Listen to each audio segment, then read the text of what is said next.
Worry ಮಾಡಬೇಡಿ. ಹಾಸನದ ಬಗ್ಗೆನೂ ಅಷ್ಟೇ, ಮಂಡ್ಯ ಬಗ್ಗೆನೂ ಅಷ್ಟೇ.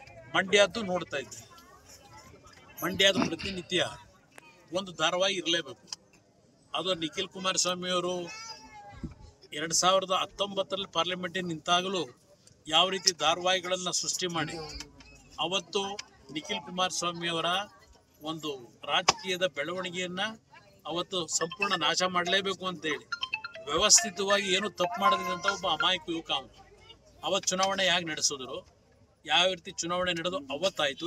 ಈಗ ಮಂಡ್ಯ ಜಿಲ್ಲೆಯಲ್ಲಿ ನಿನ್ನೆ ತಾನೇ ಅವನು ಹೇಳಿದ್ದ, ನಾನು ನ್ಯೂ ಟರ್ನ್ ತಗೊಳ್ಳಲ್ಲ, ನಾನು ಚುನಾವಣೆ ನಿಲ್ತೀನಿ ಅಂತ ಎಲ್ಲೂ ಹೇಳೇ ಇಲ್ವಲ್ಲ ಅಂತೇಳಿ. ಆದರೂ ಸಹ ನಿಖಿಲ್ ಕುಮಾರಸ್ವಾಮಿ ಅವ್ರಿಗೋಸ್ಕರವಾಗಿ ಹಿಂದೆ ಇದ್ದಂಥ ಲೋಕಸಭಾ ಸದಸ್ಯರಿಗೆ ಟಿಕೆಟ್ ತಪ್ಪಿಸಿ ಇವತ್ತೇನೋ ದೇವೇಗೌಡರ ಕುಟುಂಬದವರು ಆ ಸೀಟನ್ನು ಪಡಿಬೇಕು ಅಂತ ಹೊರಟಿದ್ದಾರೆ ಅಂತಕ್ಕಂಥದ್ದು ಒಂದು ತಿಂಗಳಿಂದ ನಿರಂತರ ಧಾರಾವಾಹಿ ನಡೀತಾ ಇದೆ, ನೋಡ್ತಾ ಇದ್ದೇವೆ.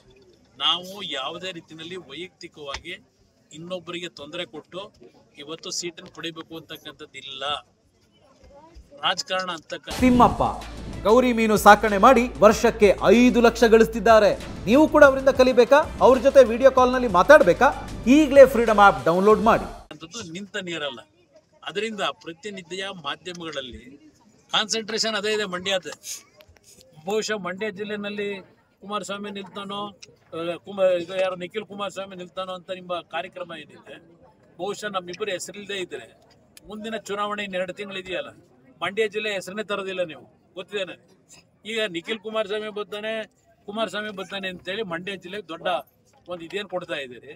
ಕುಮಾರಸ್ವಾಮಿ ನಿಖಿಲ್ ಕುಮಾರಸ್ವಾಮಿ ಇಬ್ರು ಇಲ್ಲ ಅಂದಾಗ ಮಂಡ್ಯ ಜಿಲ್ಲೆನ ನಿಮ್ಮ ಪ್ರತಿನಿತ್ಯದ ಧಾರಾವಾಹಿ ಇದೆಯಲ್ಲ, ಆ ಧಾರಾವಾಹಿ ಕೊಡೋದನ್ನೇ ನಿಲ್ಲಿಸ್ಬಿಡ್ತೀವಿ.